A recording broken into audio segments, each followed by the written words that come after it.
Le 26 septembre 2020, la journée autour de la Misarchie numéro 2 a eu le plaisir d'accueillir Cyril Clergeau pour une présentation du concept qu'il a inventé qui s'appelle le biomimétisme d'écosystèmes pour une agilité durable. Merci à vous d'être là.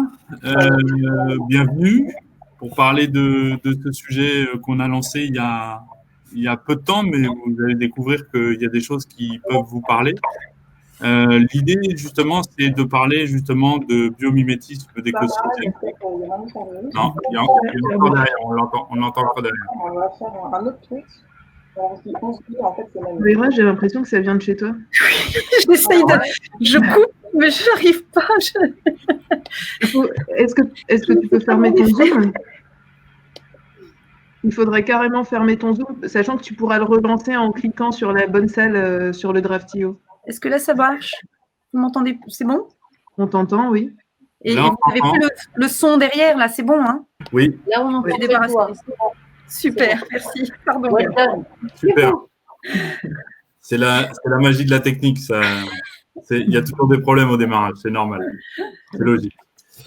Donc, pour reprendre un petit peu, l'objectif, c'était justement de partager avec vous la partie biomimétisme d'écosystème, parce que vous le verrez, il y a plusieurs types de biomimétisme, justement pour avoir une agilité durable. Parce qu'aujourd'hui, une des problématiques qu'on a, et je pense que certains et certaines d'entre vous ont dû vivre ça, c'est qu'on démarre des démarches et des évolutions ou des transformations, et c'est qu'au bout d'un certain temps, ça tombe à l'eau parce que le naturel revient au galop, parce que il y a différentes personnes qui reprennent le pouvoir, donc un peu le lien aussi avec la misarchie, de libérer un petit peu les organisations. Donc l'idée, c'est justement de s'appuyer sur cette belle bibliothèque qu'est la nature, qui date de 3,8 milliards d'années.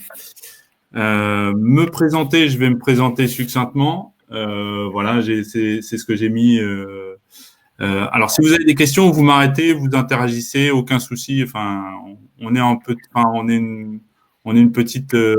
comité, donc il n'y a pas de souci.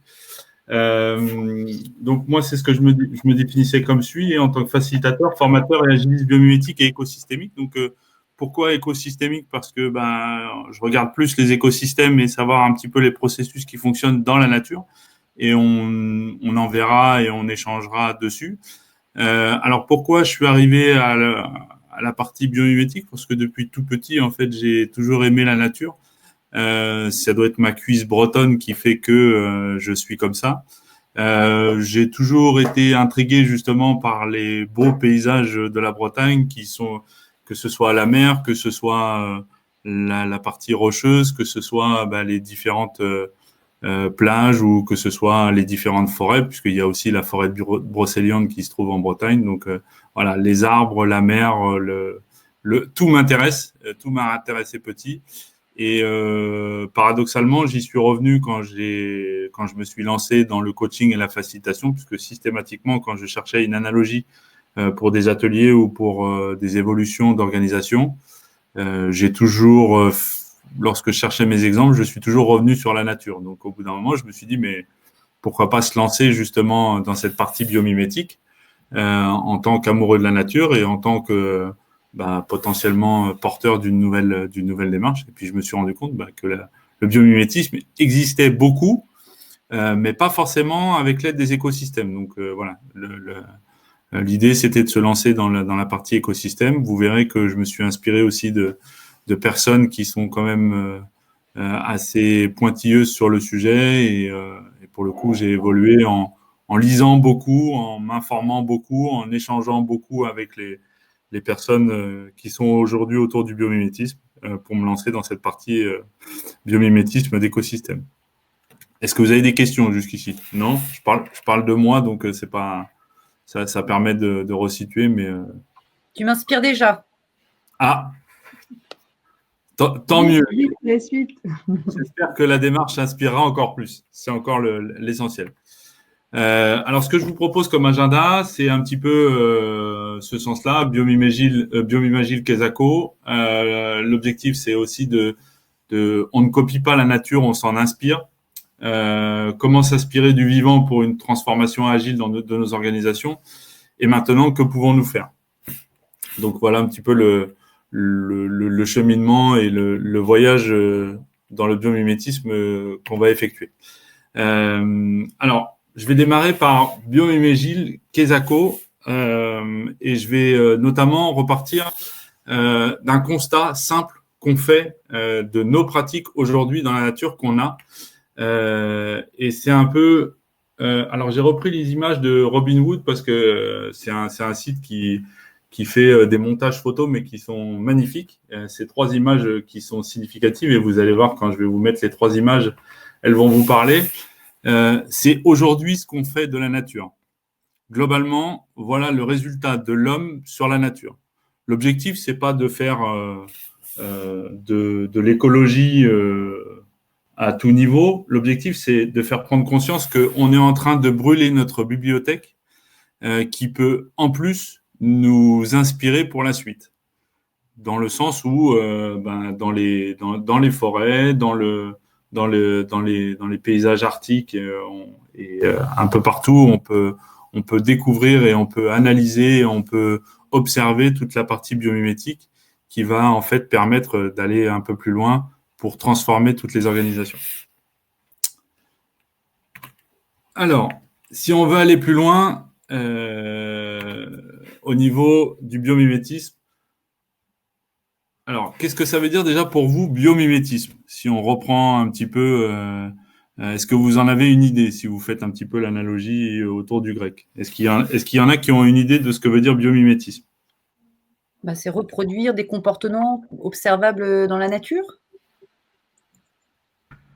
Je suis assez d'accord, moi. C'est s'inspirer de la nature.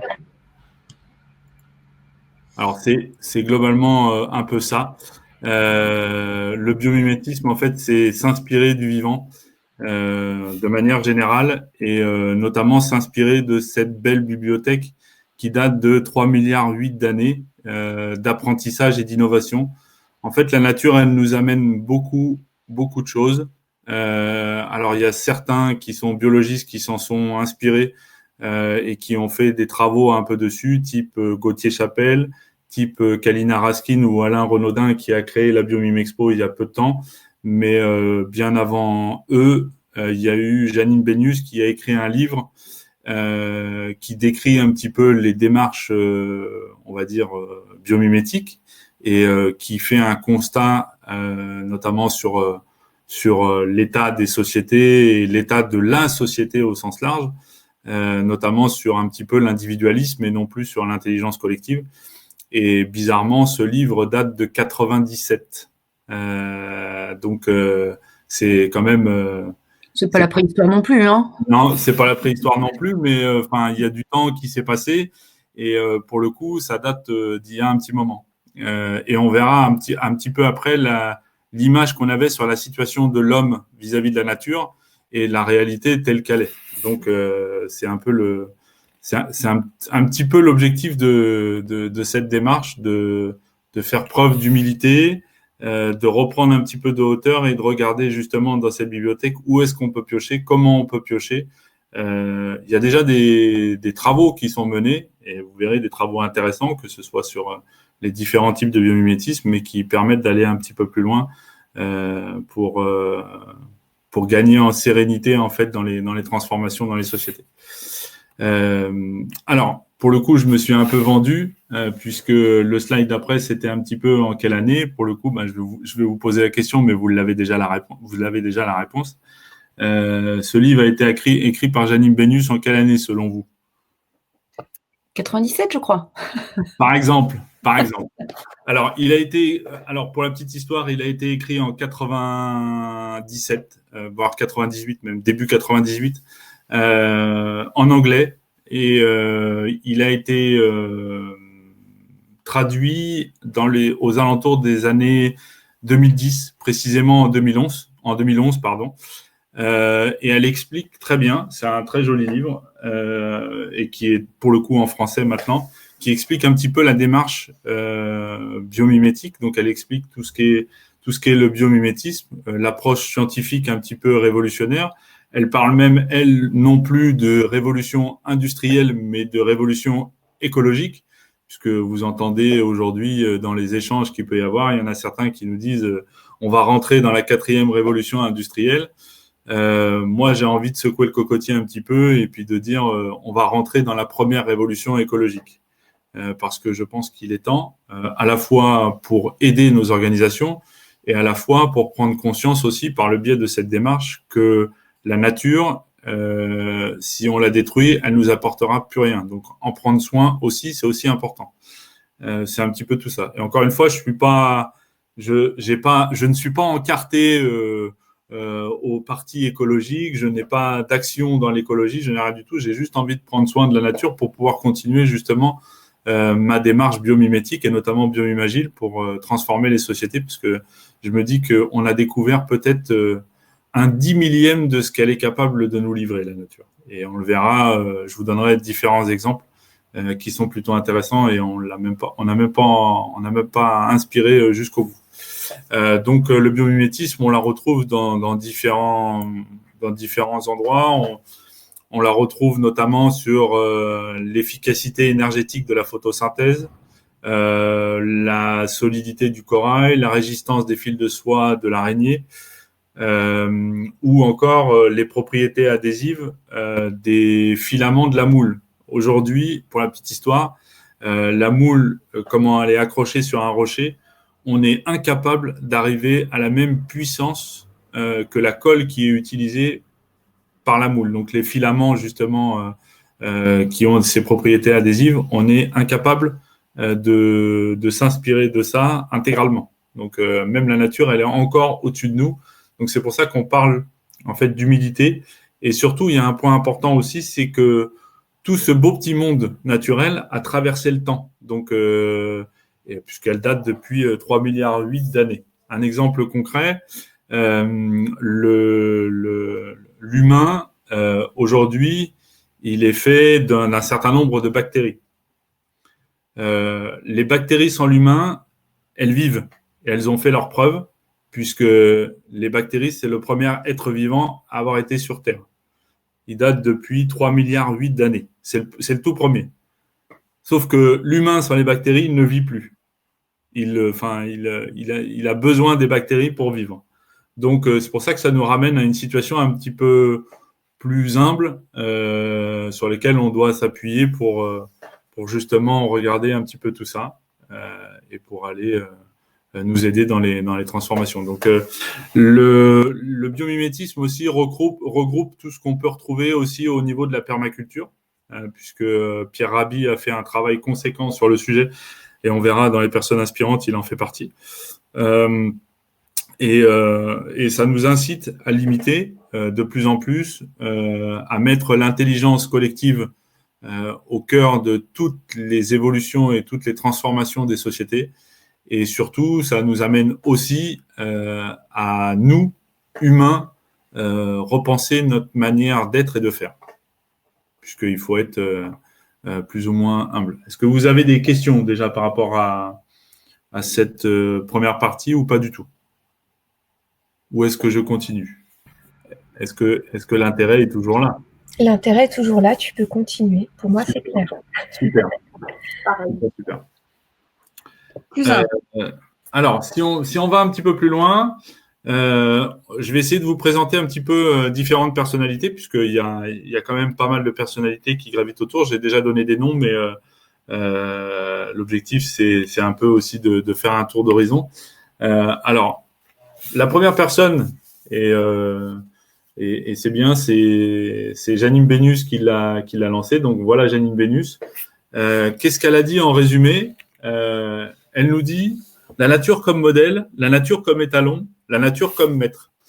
Alors, ça pourrait choquer quand on parle d'étalon et de maître. Malgré tout, quand on parle d'étalon, c'est toujours se poser la question, et ça c'est important, même sur ce que vous faites ou quand vous faites des transformations. Si vous êtes coach ou même si vous engagez une transformation ou facilitateur au sens large, c'est toujours qu'aurait fait la nature à notre place. C'est pour ça qu'on dit comme étalon, et c'est pour ça que Janine Benyus, dans son livre, elle a dit, c'est ce qu'elle disait, toujours se poser cette question, et c'est ce qu'elle entend derrière étalon.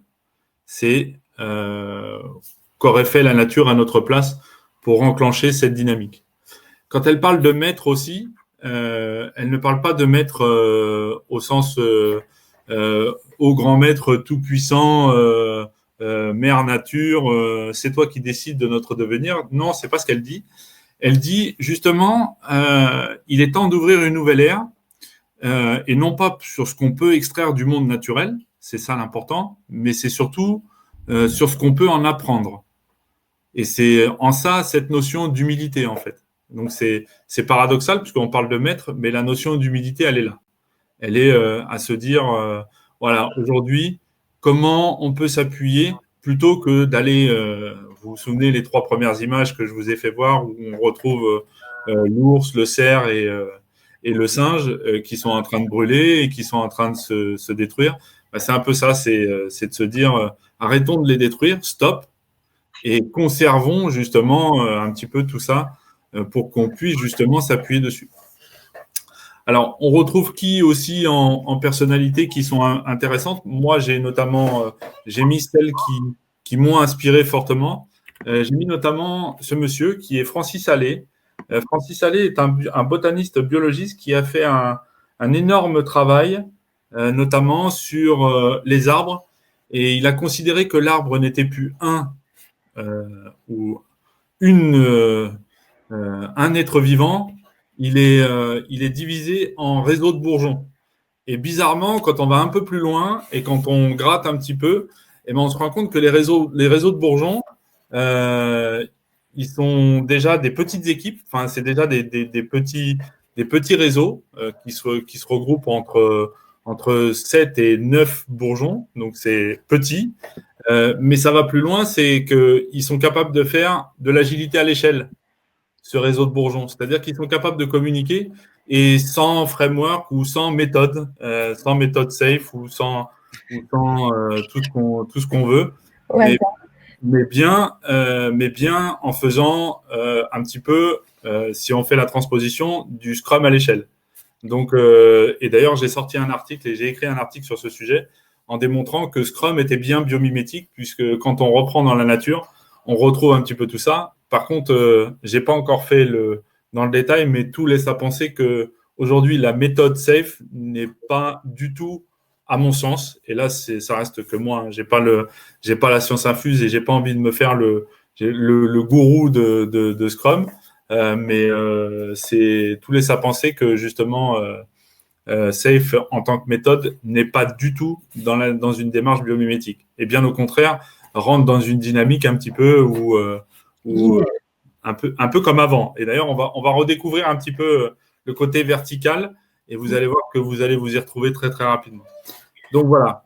Bourgeons, quand tu parles de bourgeons, c'est les bourgeons des fleurs? Non, des arbres. Dans les arbres. C'est-à-dire que… Mais c'est bien, quand tu dis bourgeon, c'est un nouvel arbre qui pousse? C'est ça. D'accord. C'est ça. Mais le bourgeon, après, quand il grandit, bah, il crée son réseau et il fait s'étoffer un peu l'arbre, et il va même un peu plus loin parce que aujourd'hui, les plus grands panneaux solaires du monde qu'on a, c'est les arbres, c'est les forêts. Donc, c'est eux qui captent la lumière, c'est eux qui captent le soleil. Ils sont même capables, les arbres vont même plus loin, ils sont capables d'être extraordinaires, c'est qu'ils sont capables même de recréer de l'eau quand ils en ont besoin. C'est-à-dire que certains arbres sont placés à des endroits, on va dire, un petit peu secs, et ils récupèrent et ils transforment un petit peu toute l'humidité et la chaleur, et ils arrivent à produire de l'eau, justement pour irriguer un petit peu leur écosystème. Ce qu'on retrouve aussi dans les arbres, en plus du réseau de bourgeons, si on va un peu plus loin et qu'on regarde l'écosystème de la forêt, lorsqu'il n'est pas détruit par l'homme, quand on regarde l'écosystème de la forêt, on retrouve des champignons qui sont interconnectés au niveau des racines. Et notamment, nous, dans notre démarche Biomimagine, on a créé un atelier que je ne vous présenterai pas, mais qu'on fait, c'est ce qu'on appelle l'arbre soigneur, qui va un peu de pair avec l'arbre des valeurs de Lisa Atkins. Je ne sais pas s'il y en a qui connaissent, mais l'arbre des valeurs de Lisa Atkins, c'est repartir des valeurs en fait de chacun pour construire et aller un peu plus loin pour construire en fait les grands principes de fonctionnement de l'équipe. Et là, c'est de l'intelligence collective, c'est tout par consensus. C'est pareil, la nature, elle valide le consensus et non le consentement. Voilà. Là où certains disent oui, il faut du consentement. Non, la nature, elle valide du consensus. Et on le verra un petit peu par le biais des chiens sauvages et on le verra un petit peu par le biais de tout ça. Alors, on va aller un petit peu plus loin, puis je vais essayer d'aller un petit peu plus vite parce que je suis bavard et si on veut aller jusqu'au bout. Alors là, on retrouve Kalina Raskin, qui a créé en fait Sybios et qui est docteur en neurosciences et notamment ingénieur en agroécologie, économie, un petit peu tout ça. Elle a fait beaucoup de travail et notamment Sybios soutient toutes les démarches biomimétiques qui sont lancées. Qu'on verra, il y a 3 types de biomimétisme. Il y a du biomimétisme de matériaux, de formes et d'écosystèmes. Donc, on verra que les 2 premières de formes et de matériaux sont bien développées. D'écosystèmes, c'est encore un peu rare. Et justement, notre démarche Biomimagile s'inscrit et on espère faire, entre guillemets, des petits pour que ça aille un peu plus loin et que on ne soit pas forcément les seuls à développer un petit peu tout ça, parce que la richesse, c'est vraiment ça. C'est la diversité et c'est d'avoir différents partis autour de tout ça. On retrouve qui aussi? Alors, vous le connaissez tous, lui, je pense, du moins si vous vous intéressez. Vous savez qui c'est? Oui, non? C'est Pierre. C'est ça, c'est Pierre Rabhi, ouais. Pierre Rabhi qui a quand même poussé fortement autour de la permaculture et autour aussi de la permaculture humaine, puisque les deux se regroupent.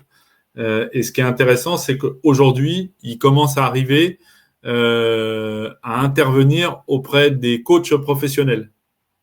Donc, ça veut dire qu'on commence à prendre en considération que ces travaux sont d'intérêt sociétal, puisqu'on considère que, comme les coachs accompagnent l'évolution des organisations, en l'intégrant en fait dans les échanges avec les coachs, on considère que voilà, il a un vrai plus à apporter. Un autre monsieur aussi qui est intéressant, c'est lui, c'est Gauthier Chapelle. Gauthier Chapelle, il est intéressant parce que il a une vraie vision.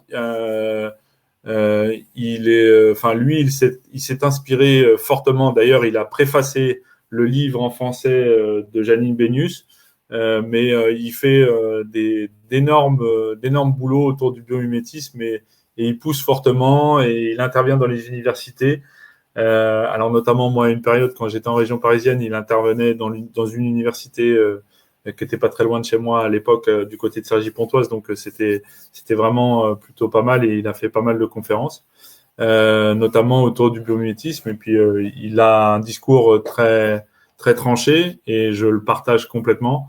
On ne peut plus continuer comme ça dans les sociétés. Aujourd'hui, les sociétés, elles souffrent de trop. Et là, je parle bien d'un point de vue écosystème. Il est temps de basculer et de changer et de passer à autre chose. Et enfin, la dernière personne qui est Alain Renaudin, qui a notamment créé la société New Corp et qui a créé l'événement qui est Biomimexpo, qui est super intéressant et qui revient un petit peu sur toutes les démarches biomimétiques en France. Il faut savoir que cette Biomimexpo est soutenue ni plus ni moins que par le gouvernement, puisque a priori, du moins dans l'image, ils ont le souhait de faire évoluer cette démarche biomimétique et d'aller un peu plus loin. Donc, c'est plutôt positif. Maintenant, c'est ce que je vous disais, c'est dans l'image, pour l'instant.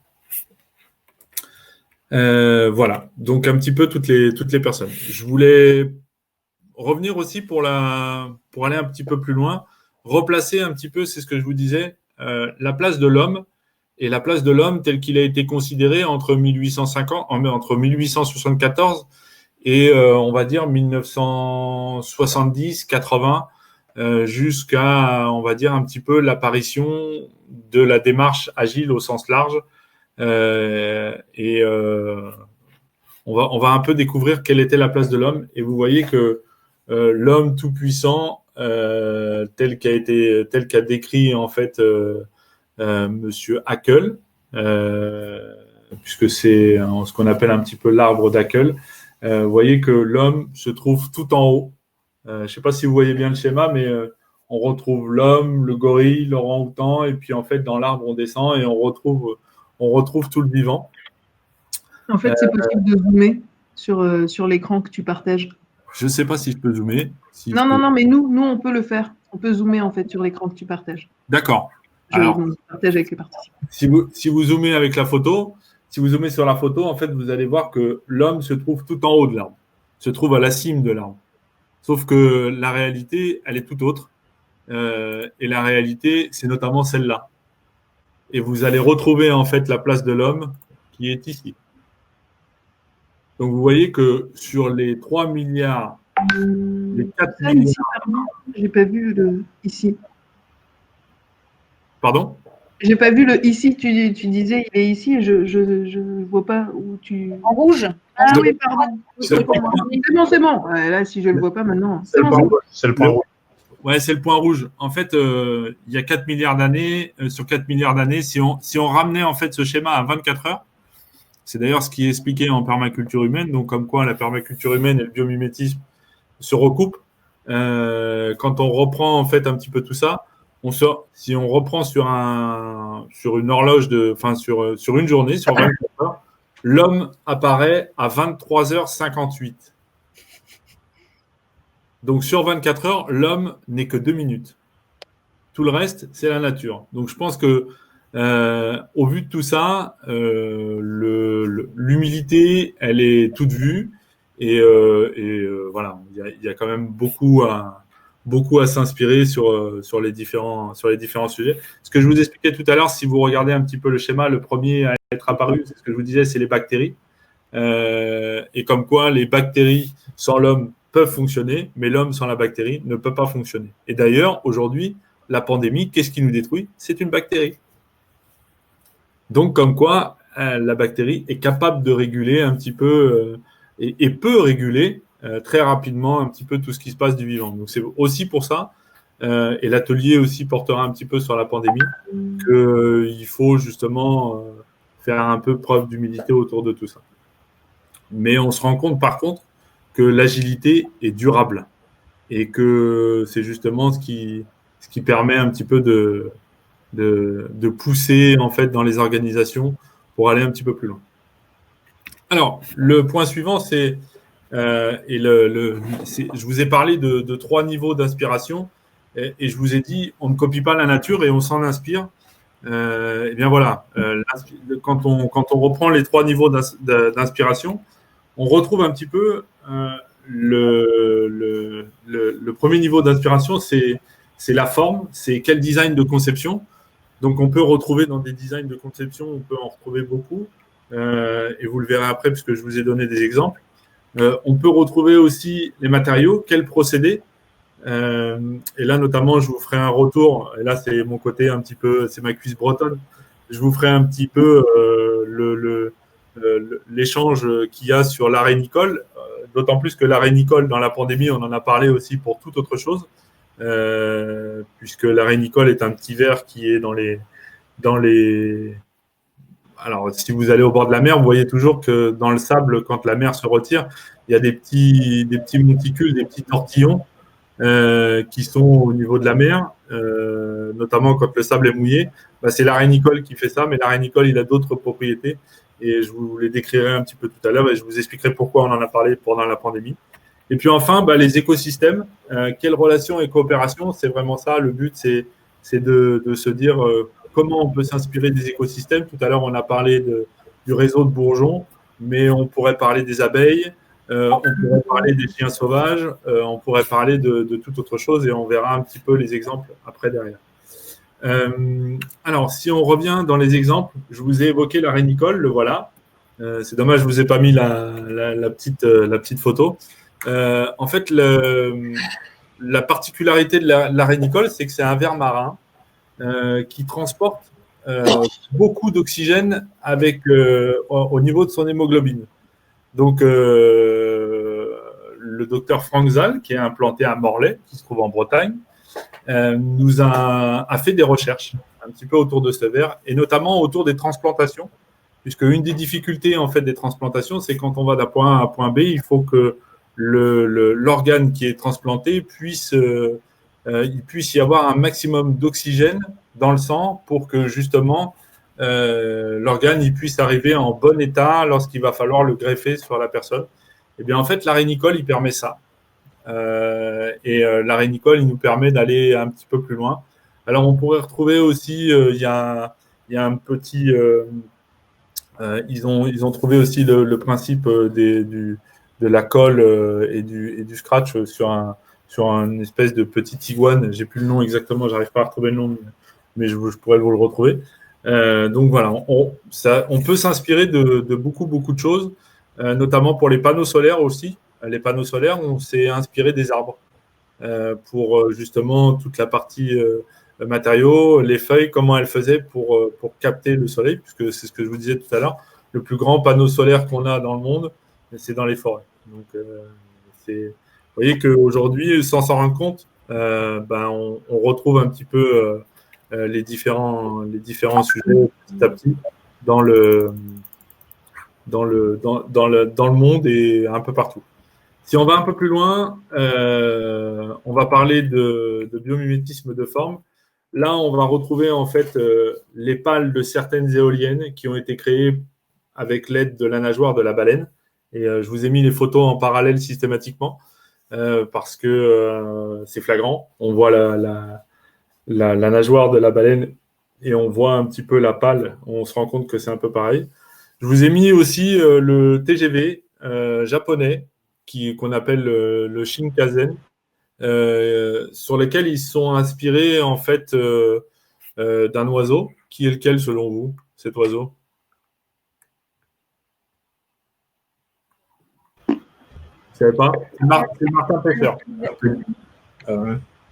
C'est le martin pêcheur. Et en fait, une des problématiques qu'il y avait justement autour de ce TGV, parce que ce TGV-là n'avait pas ce museau-là, la problématique qu'il y avait sur ce TGV au Japon, c'est que lorsqu'il passait les tunnels, déjà, il perdait en aérodynamisme, donc il perdait en confort. Il faisait un énorme bruit, puisque c'était un peu le même principe que l'avion quand il passe le mur du son.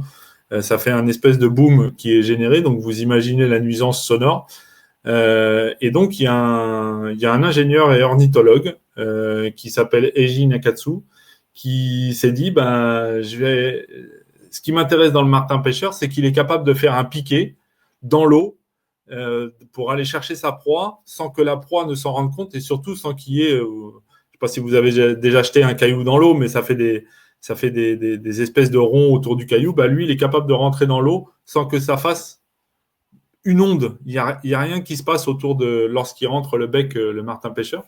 Et donc, l'idée, c'était ça, c'était de s'inspirer du martin pêcheur.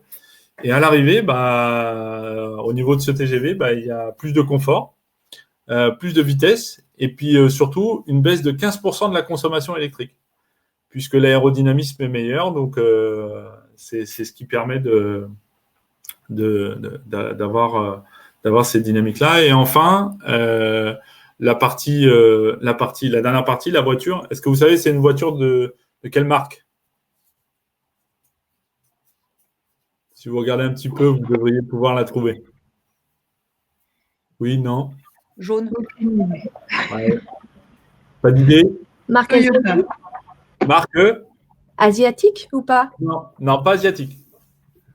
Nord-américaine? Non plus. Européenne? Oui. Ok. Ça peut quand même pas être Citroën. Non plus. Mais c'est quoi sur les jantes? Là, on voit une petite fleur. C'est un lien avec la marque? Non, ça n'a pas de lien avec la marque. Bon, je vais vous la donner, c'est Mercedes. Ah oui? Mercedes s'est inspiré en fait du poisson coffre. Et le poisson coffre, c'est un poisson qui vit dans les eaux tropicales. Parce qu'il a une structure légère et un très bon aérodynamisme. Et vous voyez que alors, ils ont fait un biomimétisme de forme jusqu'au bout, parce que même le poisson, au niveau couleur et au niveau forme, ça se rapproche de la voiture. Enfin, la voiture se rapproche du poisson. Et donc, ils ont testé en fait en soufflerie et ils se sont rendus compte qu'en faisant du biomimétisme de forme avec ce poisson-là, il y avait il y avait un réel apport. Et l'apport, il est surtout au niveau de la rapidité, mais il est aussi par rapport à une moindre consommation, puisqu'il y a un meilleur aérodynamisme. Donc voilà, c'est un petit peu tout ça. Donc vous voyez que, et je pourrais vous en citer d'autres hein, au niveau des formes et des matériaux. Je ne sais pas si vous vous souvenez aussi les nageurs qui avaient des combinaisons de natation qui ont été retirées, que ça avait fait un scandale parce qu'ils explosaient tous les records et parce que ça allait dans ce sens-là. Je ne sais pas si vous vous souvenez. Vous vous souvenez ou pas? C'était Yann Thorpe. Hein. Ouais, c'est ça. Il y avait les Américains, enfin, il y avait les Australiens, les Américains qui avaient ces combinaisons. Il y avait même des Français. En fait, ces combinaisons ont été faites sur le principe du requin. Parce que, en fait, le requin, il a. Alors, là, je ne l'ai pas sous les yeux, mais c'est dommage. En fait, le requin, il a des écailles qui sont en forme. Ils ont la même forme que ses dents. Et en fait, c'est des écailles qui sont toutes mises l'une à côté de l'autre et qui sont imperméables à l'eau. Il faut savoir que le requin, c'est un des poissons qui est le plus feignant. C'est-à-dire que lui, il fait très peu de mouvements, mais il va très, très vite. Justement, grâce à ses écailles, parce que il n'y a pas un poisson qui vient sur ses écailles. Personne ne vient se coller à ses écailles parce que ce n'est pas possible. Il rentre dans l'eau à une vitesse et il va très, très vite. Donc, voilà, c'est un peu le principe des requins. Et notamment des combinaisons. Et il faut savoir que ces combinaisons ne faisaient du biomimétisme qu'à 1% de ce qu'est capable de faire le requin. Donc, imaginez s'ils avaient poussé encore un peu plus. Je pense que les records seraient tombés un petit peu dans tous les sens et ça aurait été même limite déroutant. Donc voilà un petit peu. Et pour la partie écosystème, donc c'est ce que je vous disais tout à l'heure. Alors il y a les manchots. Les manchots, ils sont très intéressants, notamment vous verrez que si vous allez un petit peu plus loin sur le biomimétisme, et je vous le souhaite, vous allez découvrir que il y a beaucoup d'espèces qui ont toujours un but. Et quand on parle un petit peu de but, si vous faites la corrélation avec l'agilité, vous voyez que on parle souvent l'équipe, redonner du sens, redonner un but. Quand on parle de Scrum, on parle de goal, on parle de sprint goal. Vous voyez, systématiquement, c'est quelque chose qui est reconnu ça par biomimétisme. Et notamment les manchots, alors ils ont notamment ce but de protéger leurs petits, de bouger en permanence parce que le but est de tenir chaud en fait à toute la colonie, mais pas seul, de manière collective. Et donc ils bougent en permanence et ils font de sorte à ce que les petits soient protégés. Donc le réseau de bourgeons, je vous l'ai dit tout à l'heure, je vous l'ai expliqué. Et là, c'est bien les bourgeons d'un arbre qu'on voit, d'un arbre jeune, mais qui est en train de grossir. Et là, on retrouve en fait des réseaux de bourgeons. Et enfin, les étourneaux. Les étourneaux, en fait, ont cette capacité de s'appuyer lorsqu'ils naviguent en colonie sur 7 personnes autour d'eux. C'est-à-dire que là, vous vous rendez compte qu'il y a une grande nuée d'étourneaux, mais les étourneaux, ils s'appuient sur 7 personnes autour d'eux, et c'est ce qui leur permet d'aller dans le bon sens et de suivre un petit peu la colonie d'étourneaux. Quand tu dis 7 personnes, c'est 7 étourneaux. 7 étourneaux. J'ai dit personnes, mais c'est 7 étourneaux, oui, en effet. Et donc, leur point d'appui, ils sont autour d'eux, et c'est ce qui leur permet de bien naviguer dans la colonie. C'est bon pour vous? Des questions ou pas par rapport à ça? Des interrogations? Les étourneaux, tu sais, quand tu dis 7, c'est 7 étourneaux fixes ou parce qu'ils ont des mouvements assez impressionnants?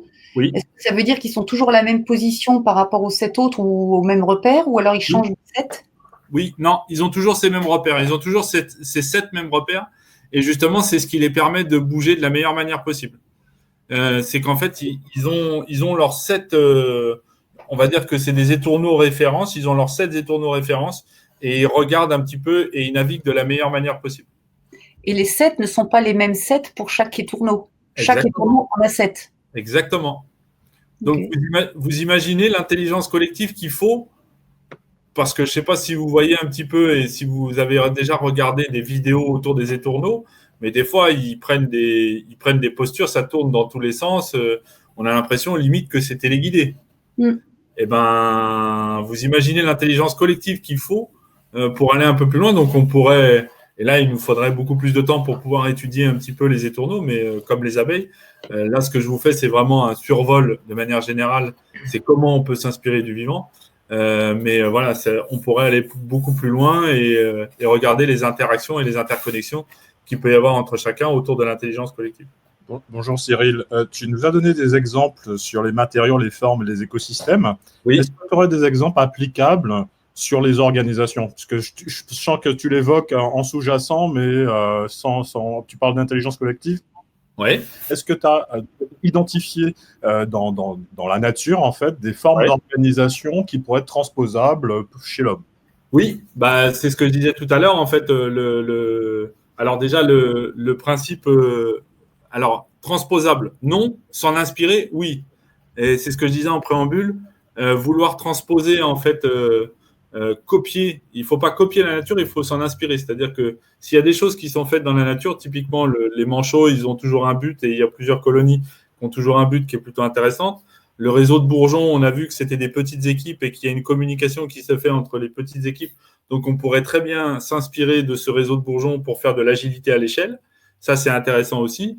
Les étourneaux, on dit qu'il y a toujours un appui, une coopération et l'intelligence collective. Si on va un peu plus loin, il y a ça aussi. Il y a il y a tout ce qu'on appelle aussi les insectes sociaux. Donc, il y a les abeilles, les termites, les fourmis, qui sont aussi inspirantes à ce niveau-là, dans le sens où la reine, contrairement à ce qu'on peut croire au niveau des abeilles, elle ne porte pas, elle n'est pas reine toute puissante comme on a pu le dire au travers de l'histoire, puisque les royautés nous ont fait croire que la reine, c'était tout ce qu'il y avait de plus magnifique et qui dirigeait tout. Après, les communistes nous ont fait croire que la reine, c'était l'essentiel dans on va dire dans leur système, alors qu'en fait, la reine, elle ne fait que porter la vision de la ruche. Et on pourrait aller beaucoup plus loin. C'est-à-dire que dans la ruche, il y a plusieurs rôles et chacun remplit son rôle et chacun bouge de rôle en rôle pour justement faire émerger ce principe d'intelligence collective.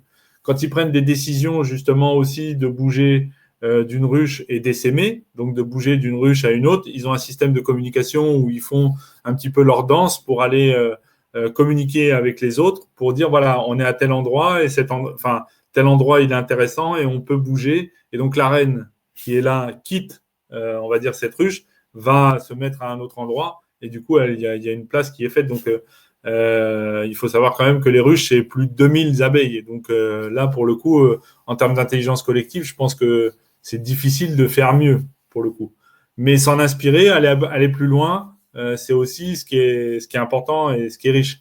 Après, ce que tu peux appliquer aussi, c'est les principes de permaculture lorsque tu fais une évolution, puisque c'est ce que je vous disais en préambule, la permaculture, c'est aussi du biomimétisme, tel que poussé par Pierre Rabhi aussi, puisqu'on retrouve en fait différents sujets. Si tu reprends le principe de permaculture et si tu fais en fait une inspiration de la permaculture, tu regardes que d'abord le principe 1 de la permaculture, c'est d'observer mon terrain. Et vous verrez qu'on fera en fait on fera un atelier qui sera notamment autour de cette partie-là. Ensuite, on va collecter et stocker l'énergie sur la permaculture, obtenir une production. Donc la production, c'est bien aussi le sens qui est donné aux équipes. Appliquer l'autorégulation et accepter la rétroaction. La rétroaction, c'est ni plus ni moins que des rétrospectives que tu peux faire si tu prends la traduction de rétrospective d'anglais à français, ça s'appelle rétroaction. Oui. Donc voilà, il y a plein de choses que tu peux faire comme ça. Quand on parle d'autorégulation, on parle d'auto-organisation des équipes. Donc tu sens bien en fait que la nature, elle a déjà testé quelque chose. Alors pour la petite histoire, quand la nature elle a testé et que ça marche pas, est-ce que vous savez comment ça s'appelle? Une extinction. Non. Non. Non. La mort. Non, ça s'appelle un fossile. Non, ça s'appelle un fossile. Ça, on n'était pas loin. Vous n'êtes pas loin, hein, mais il faut savoir que la nature, quand elle teste et que c'est pas bon, parce qu'elle a testé avant nous, hein, ils sont plus vieux que nous, Quand elle teste et que c'est pas bon, elle le fossilise et puis c'est fini, quoi. Donc il faut savoir aussi que l'espèce qui est la plus vieille et qui date de la préhistoire et qui a traversé le temps, hormis la bactérie, c'est le requin-baleine qui est en voie d'extinction aujourd'hui, tué par l'homme. Mais c'est l'espèce marine la plus ancienne et qui a connu les dinosaures. Et aujourd'hui, elle existe encore, mais elle est, certains humains tentent de la protéger et d'autres tentent de l'éteindre totalement. Voilà, pour la petite histoire. Mais voilà, donc en termes de durabilité, on se rend compte que la nature, elle va beaucoup plus loin que nous, en fait. Et elle a ce vivier nécessaire pour aller plus loin. Alors des fois, c'est compliqué de faire la transposition au niveau des organisations et de faire ce modèle d'inspiration. Par contre, quand on trouve les bons arguments et quand on va plus loin et qu'on a les bonnes données, il faut savoir que certains responsables et certains patrons peuvent être très vite déstabilisés sur ce sujet. Parce que justement, ils reviennent avec ce côté humble vis-à-vis de la nature.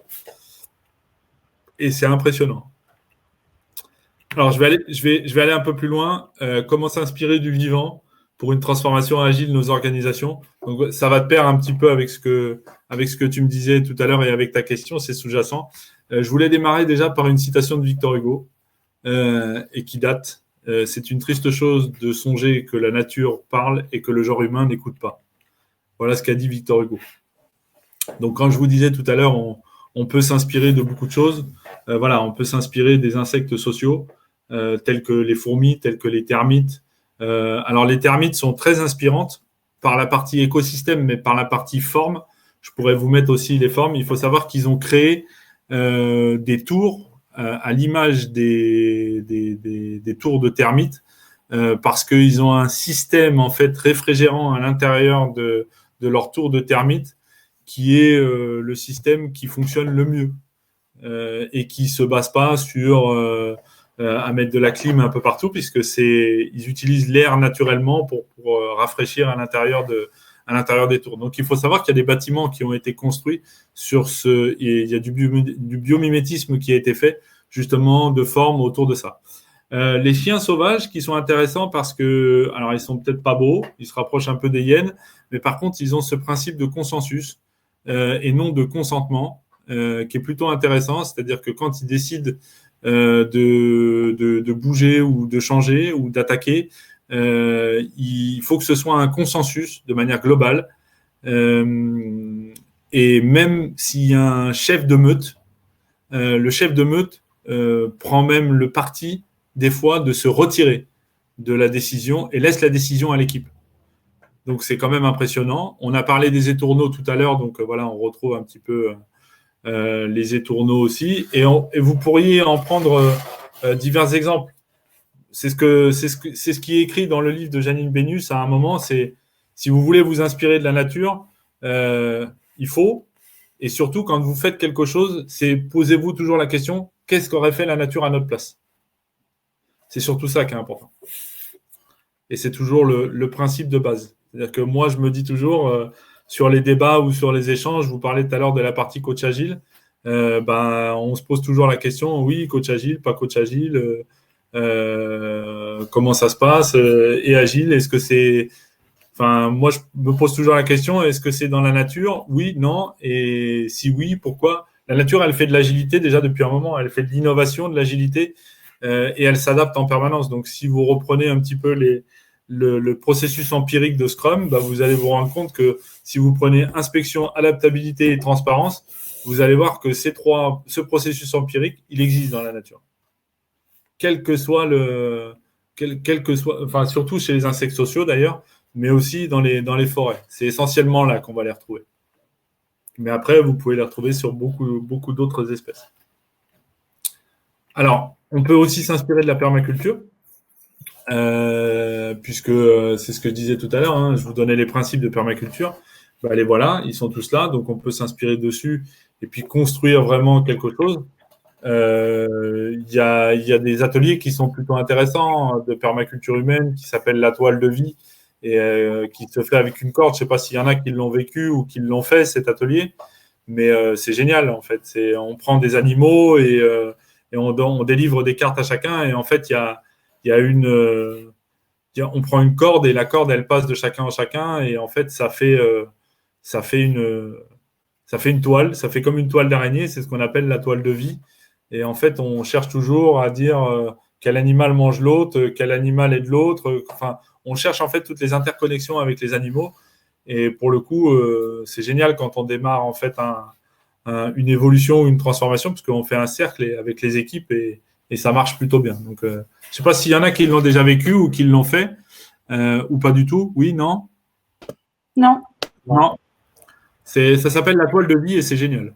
C'est pour briser un petit peu la glace de chacun. C'est ludique, c'est rigolo. On en apprend un petit peu sur la chaîne vitale, mais on en apprend aussi sur le groupe, parce que les comportements de groupe sont aussi intéressants. Donc, s'il y en a qui veulent tester, c'est toujours intéressant.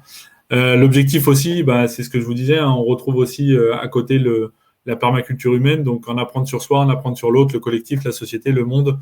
Donc là, pour faire la relation un petit peu avec la misarchie, voilà, c'est un peu ça, c'est essayer de travailler collectivement. Moi, j'aimais beaucoup la présentation tout à l'heure autour de l'épicerie qu'ils ont créé une espèce d'épicerie sans responsable. Voilà, typiquement, c'est typiquement des choses qui émergent quand on fait de la permaculture ou de la permaculture humaine. Et des fois, on le fait sans le faire. Donc voilà, c'est un petit peu le côté intéressant des choses. Alors, et maintenant, que pouvons-nous faire? Alors, il y a un certain nombre de sujets, mais l'essentiel, c'est de réhumaniser les organisations. Et nous, on réhumanise en fait avec nos ateliers Biomimagile. Alors, nos ateliers Biomimagile, on les retrouve des fois avec des jeux de cartes, on les retrouve avec l'aide du Consensus Workshop. On crée aussi nos propres jeux. Donc, c'est vraiment divers et varié, mais dans l'accompagnement un petit peu des organisations qu'on a pu faire, c'est un peu l'objectif. C'est le fil rouge, c'est de réhumaniser les organisations, en fait. Puisque aujourd'hui, on a perdu du sens à ce niveau-là. Et bien souvent, les managers perdent du sens. Enfin, il y a des choses qui sont perdues. Et bien souvent, il y a des managers qui ne veulent pas lâcher prise non plus. Et les équipes ont du mal à s'auto-organiser. Donc, c'est vraiment le but est vraiment de tendre vers l'intelligence collective. Et on se rend compte qu'aujourd'hui, les modèles type entreprise libérée ou type holacratie font une percée monstrueuse un petit peu dans tout ça. On se rend compte que Scrum, qui date depuis un moment, fait une percée. Malgré tout, ça reste dans les petites et moyennes entreprises.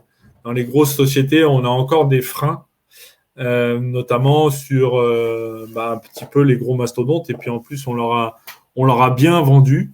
Pour le coup, ils ont été très bons. Du safe à tous les étages. Donc, ça devient un peu compliqué. Après, pour démêler un petit peu tout ça. Donc, qu'est-ce qu'on retrouve voilà. Enfin, je vous ai donné des exemples. Je ne sais pas s'il y en a qui connaissent certains jeux. Est-ce qu'il y en a qui connaissent Totem ou Perlipapote? Oui, non? Non. Non? Alors, Non. Perlipapote, ça permet c'est un jeu pour enfants, mais si vous enlevez deux, trois cartes, ça vous fait facilement le jeu pour un groupe. Et ça permet de faire parler sur la pensée des gens. Notamment, on peut vous poser la question, quelle est votre qualité première, quel sujet spécifique vous avez retenu, quel est le côté positif de votre personnalité. La carte totem, c'est bien pour faire en fait une clôture de formation. Parce que en fait, on donne à chacun un animal totem avec une valeur totem et on associe les deux et on les donne aux gens et du coup, ça permet de faire parler les gens soit en formation. Moi, je l'utilise beaucoup en formation, mais je l'utilise aussi dans des groupes de facilitation. Ça permet de faire parler les gens sur ce qu'ils ont apprécié chez l'autre. bien souvent, on entend dire t'es nul. Enfin, on entend beaucoup encore ça. Et pourtant, il y a des choses qui nous font dire qu'on ferait mieux de collaborer plutôt que de se dire. Alors après, il y a toujours cet esprit de compétition. Il y a ça aussi qui est difficile. Ce qu'on fait beaucoup nous aussi, et c'est pour ça que j'ai plus l'âme d'un facilitateur que d'un coach, mais je peux très bien faire du coaching aussi, puisque je suis certifié sur les deux. Mais j'ai plus envie de faciliter des groupes autour de Consensus Workshop. Et puis, vous découvrirez un de nos 2 ateliers là que je vous ai présenté, mais que j'ai pris pour exemple, mais il y en a d'autres. Votre arbre soigneur, donc que je vous ai expliqué un petit peu tout à l'heure. Et puis le bois mort, base de notre vivant. Donc vous verrez, c'est un cheminement qui est fait pour bien comprendre d'abord sur soi, pour aller un peu plus loin aussi sur ce qu'on veut faire pour la suite, et surtout qu'on ressorte avec des actions concrètes sur lesquelles on pourrait changer les choses. Mais il y en a encore plein d'autres, et j'en ai encore plein. Enfin, il y a aussi les jeux de rôle que je fais avec les animaux. On pourrait utiliser aussi se définir avec une image. Enfin voilà, il y a plein de choses. Il y a plein d'autres ateliers qui sont intéressants. Mais en 1 heure, ça serait trop court. J'ai déjà bien débordé, donc ça serait trop court Et justement, Cyril, si on veut te retrouver ou suivre ce que tu fais et rester informé sur... Oui. Alors, il y a 3 endroits. Même 4, parce que en fait, si on veut me retrouver, il y a mon compte sur mon compte LinkedIn, moi en tant que facilitateur et coach. Il y a aussi sur notre page, puisqu'on a fondé en fait ma femme est associée. Notre but était de réhumaniser un petit peu les organisations, donc on a fondé cette partie-là sur ce fondement-là. Et on a créé notre société qui s'appelle La Libellule Optimiste. Donc, vous pouvez nous retrouver aussi sur La Libellule Optimiste. Donc, La Libellule Optimiste, vous la retrouvez sur LinkedIn aussi. Il y a une page. Sur Internet, on a un site aussi. Et puis, bientôt, là, on va ouvrir la chaîne YouTube où on va parler, en fait, de biomimétisme, d'écosystème. Et on va donner des retours un petit peu sur différents écosystèmes qu'on pourrait réutiliser pour les transformations et les évolutions. Donc, tout à l'heure, vous me posiez des questions par rapport à oui, mais quel écosystème, comment on peut s'en inspirer. Sachez que la chaîne, elle va aussi être utile pour ça, pour justement ressortir un petit peu tout ça. Donc là, on est au bout du temps. Vous faites ce que vous voulez, mais c'est juste pour vous dire que là, à 10h30 commencent les 15 minutes de pause. Ouais. On comptait refaire un pitch des différentes sessions. Donc, si vous voulez rejoindre le Zoom à, je sais pas, 35, ce serait le plus pratique, je pense, avant de se splitter dans les différentes salles. Je voulais juste finir là-dessus. Par rapport aux abeilles, parce qu'on parle beaucoup des abeilles, en fait, il faut savoir que les abeilles vont mal parce que l'écosystème floral, il est en mauvaise santé. Et ben, si on fait un petit peu de biomimétisme, on se rend compte que de la même façon, une entreprise ne peut pas réussir dans un écosystème que nous, humains, on a complètement cassé. C'est-à-dire qu'on a cru à un moment que c'était notre jouet et on a fait un petit peu tout ça et on a fait tout et n'importe quoi. Alors, quand je dis nous, c'est pas forcément vous, hein, mais c'est nous humains au sens large. Et maintenant, qu'est-ce qu'on fait? Est-ce qu'on continue comme ça? Sur l'UT7, juste automatiquement. Ouais. Ou est-ce qu'on saisit une autre chance type, ça peut être du biomimétisme, ça peut être misarchie, ça peut être tout, quoi. C'est selon comment vous avez envie. Si cette vidéo vous a plu, nous vous invitons à parcourir les autres vidéos de la playlist Misarchie.